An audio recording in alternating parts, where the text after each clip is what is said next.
Alright, this is my review for Bust-A-Move Universe for the Nintendo 3DS, which was a launch title here in America. And what Bust-A-Move is, it's a puzzle series that's been around for quite some time, and it admittedly is a series that I've never really played much of, but I did decide to pick this up, and it also retails for $29.99 as of right now, so it is a bit cheaper than most 3DS titles. But what you will find out is the reason why it's discounted is most likely because it's very lacking in game modes. There are only two main modes. There is Puzzle Mode, which consists of 8 differently themed planets, which have star ratings to indicate the difficulty, so as you move on through the game, they get more difficult as time goes on. So the gameplay mechanic behind Bust-A-Move is that you have a cursor on the bottom center of the screen, which is stationary, but you can rotate it left and right, and you shoot out colored bubbles, which you can bounce off of the sides of the wall. However, once they touch another bubble, they will stick, and the object is to connect the same colored bubbles of 3 or more, and they will burst. But the strategy here is that you want to try and burst bubbles that have other bubbles that are connected to them, so they'll fall as well when they break.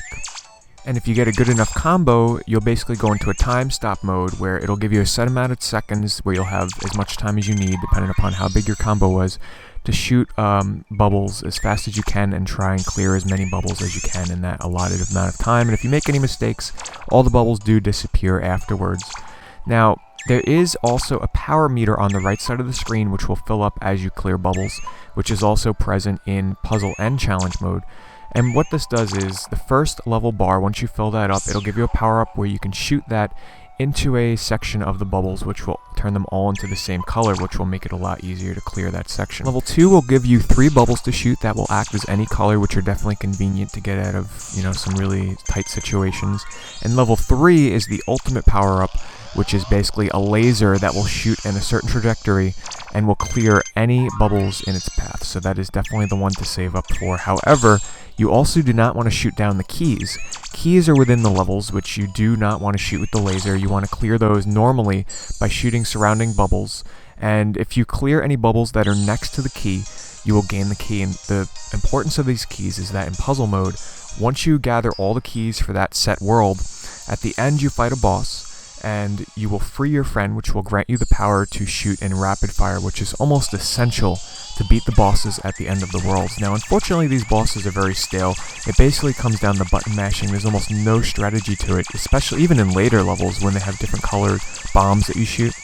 But the main objective is to shoot this boss that's bouncing around the stage and line up 3 of the same color, and it'll burst and damage the boss. They're very stale. The bosses don't try and do anything to you. It's a matter of just lining up your shot and shooting them. The other gameplay mode is challenge mode, which is the one that I prefer. It's basically score as many points as you can in the set amount of time.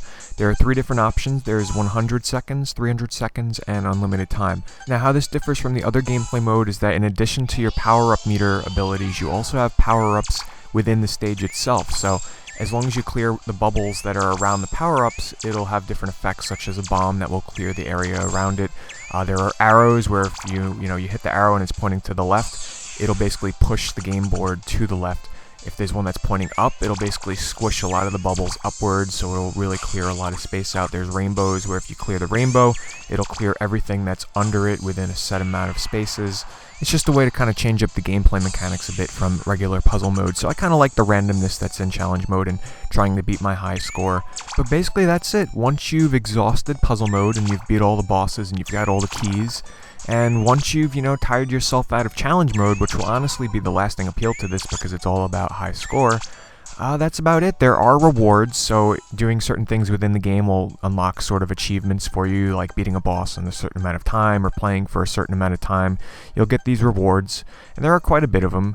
And there's stat tracking, so you can kind of check your high scores and how many bubbles you've cleared and whatnot. But other than that, nothing. There's no multiplayer whatsoever. There's no online mode, and that's it, unfortunately.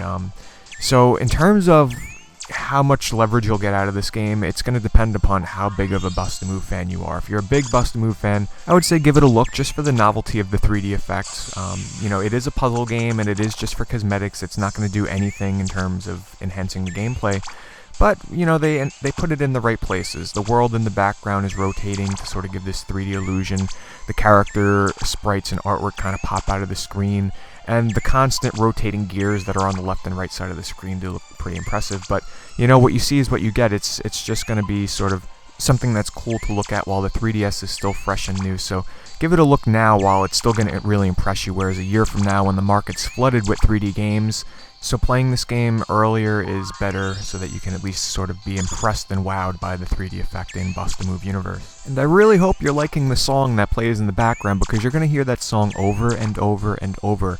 The same song plays throughout the entire game. They just change up the style and the sound of it to kind of match the different themed worlds, but it is the same exact song that you're going to hear again and again. And some of them are pretty catchy, but I have to admit it would have been nice to hear maybe just a different tune every once in a while.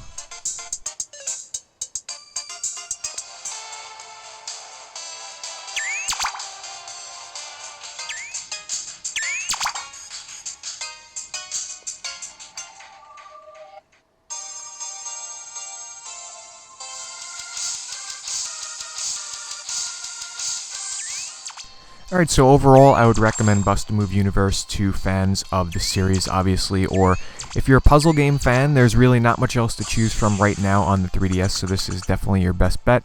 Just don't look for, a lot of different gameplay types. You're going to have to be very dependent on unlocking the rewards and having fun in challenge mode trying to beat your high score.